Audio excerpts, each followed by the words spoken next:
What faith is. Faith is giving substance to things hoped for. Faith is grasping the unrealities of hope and bringing them into the realm of reality. Faith grows out of the Word of God.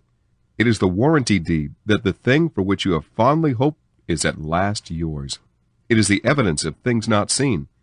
You hope for finances to meet that obligation. Faith gives assurance that you will have the money when you need it.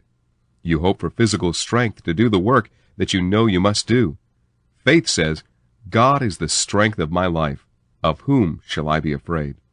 Sense knowledge has given to the church mental assent, which looks so much like faith that many people cannot see the difference. Mental assent is seeing it, admiring it, saying, it is true, but not in my case.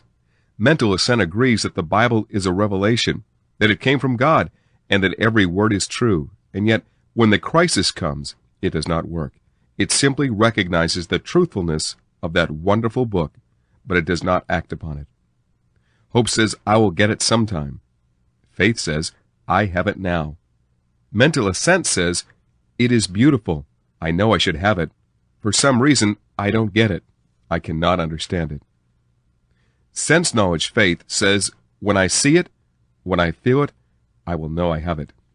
Real faith in the Word says, if God says it is true, it is. If He says that by His stripes I am healed, I am. If He says that God shall supply every need of mine, He will do it.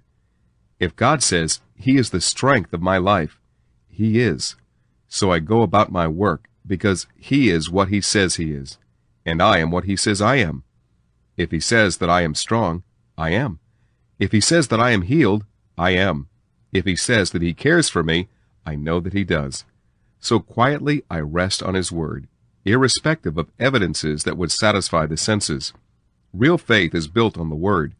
It is untarnished by sense knowledge. It is as unconscious of itself as is the faith of a little child in its mother. The child never says, now, Mother, I believe your word. I know that if I ask you for a piece of bread, you will give it to me. If it said such things, it would frighten the mother.